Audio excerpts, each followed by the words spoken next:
स्वामी विवेकानंद का नाम भारतीय इतिहास में एक ऐसा आदर्श व्यक्तित्व है जो न केवल भारतीय संस्कृति और सभ्यता का प्रतिनिधित्व करते हैं, बल्कि पश्चिमी दुनिया में भारतीय दर्शन के प्रचार प्रसार में भी उनका योगदान अतुलनीय है।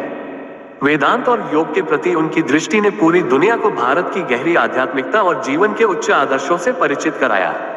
उनके विचारों ने न केवल धार्मिकता और साधना को एक नई दिशा दी, बल्कि इसे मानवता की सेवा और जीवन के हर क्षेत्र में लागू करने का मार्ग प्रशस्त किया।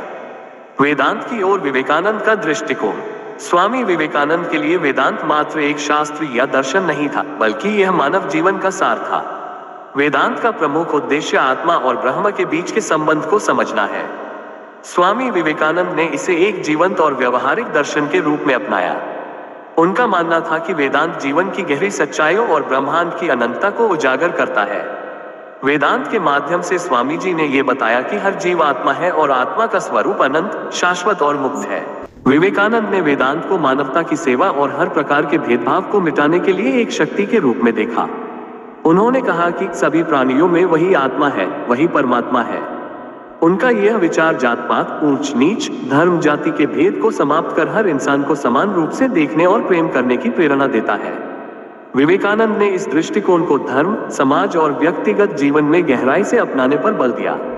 वेदांत और आधुनिक समाज। स्वामी विवेकानंद ने वेदांत को आधुनिक समाज की आवश्यकताओं के अनुसार प्रस्तुत किया।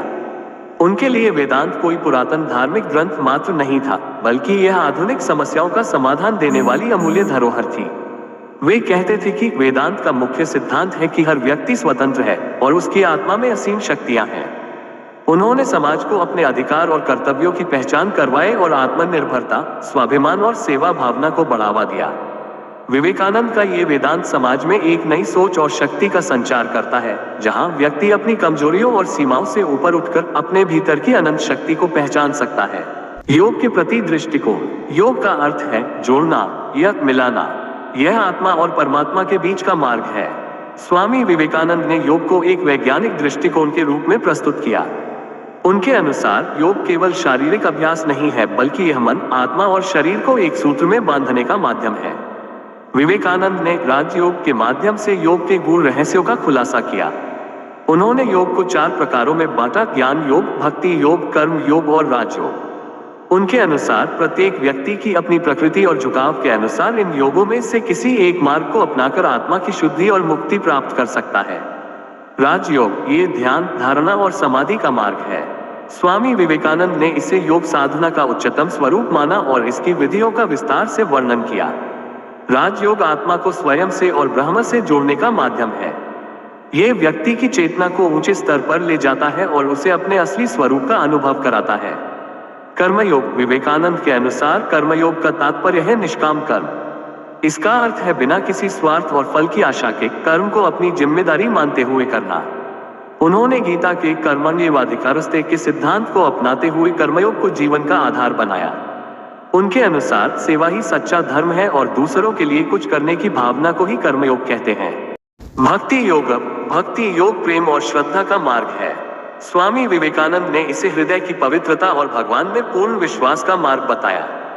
उनके अनुसार यह मार्ग ईश्वर से निकटता और मानवता से प्रेम सिखाता है।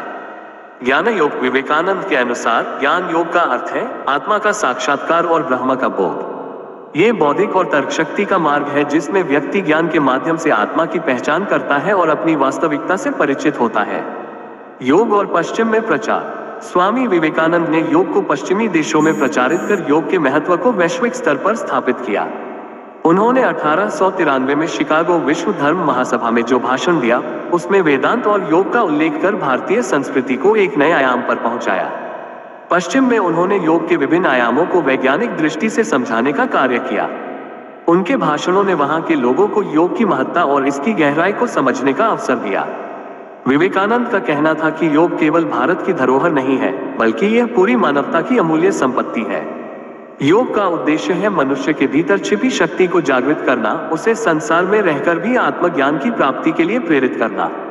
उन्होंने योग को एक साधन बताया जिससे व्यक्ति न केवल अपने शरीर को स्वस्थ रख सकता है, बल्कि अपनी आत्मा का विकास भी कर सकता है। वेदांत और योग जीवन का एक आदर्श मार्ग। स्वामी विवेकानंद का मानना था कि वेदांत और योग मानवता की सेवा, आत्मा की शुद्धता और ब्रह्मज्ञान की प्राप्ति के लिए जीवन का आदर्श मार्ग है। उन्होंने स्वयं अपने जीवन में इन सिद्धांतों का पालन किया और दूसरों को भी प्रेरित किया। वे कहते थे, उठो, जागो और तब तक न रुको जब तक लक्ष्य प्राप्त न हो जाए। यह उनकी वेदांत और योग के प्रति प्रतिबद्धता को दर्शाता है। उनका यह भी मानना था कि कोई भी धर्म या साधना पथ तब तक अधूरा है जब तक वह समाज और मानवता की सेवा में न लगे। इसलिए वेदांत और योग का सही अर्थ समझने और उसे अपने जीवन में अपनाने का अर्थ है एक बेहतर इंसान बनना और समाज में सकारात्मक बदलाव लाना। विवेकानंद के विचारों में एकता, प्रेम, सेवा, स्वाभिमान और आत्मज्ञान की झलक हर कदम पर मिलती है। निष्कर्ष: स्वामी विवेकानंद का वेदांत और योग के प्रति दृष्टिकोण आज भी उतना ही प्रासंगिक है जितना उनके समय में था। उनके विचार मानवता के लिए प्रेरणा स्रोत हैं। उन्होंने वेदांत और योग को एक ऐसी शक्ति के रूप में प्रस्तुत किया जो मनुष्य को उसके भीतर छिपी अनंत शक्तियों को पहचानने और उनका उपयोग करने की प्रेरणा देती है। उनके जीवन और उपदेशों से हमें ये सीखने को मिलता है कि कैसे हम भी अपनी आत्मा को पहचान सकते हैं, अपने जीवन को सफल और सार्थक बना सकते हैं और मानवता की सेवा कर सकते हैं। उनके वेदांत और योग के सिद्धांत हमारे लिए एक मार्गदर्शक प्रकाश है जो हमें उच्च जीवन मूल्यों और आत्मिक उन्नति की ओर ले जाते हैं। इस प्रकार स्वामी विवेकानंद का वेदांत और योग के प्रति दृष्टिकोण एक ऐसा पथ है जो आज भी न केवल भारत बल्कि पूरी दुनिया के लिए प्रेरणा का स्रोत बना हुआ है।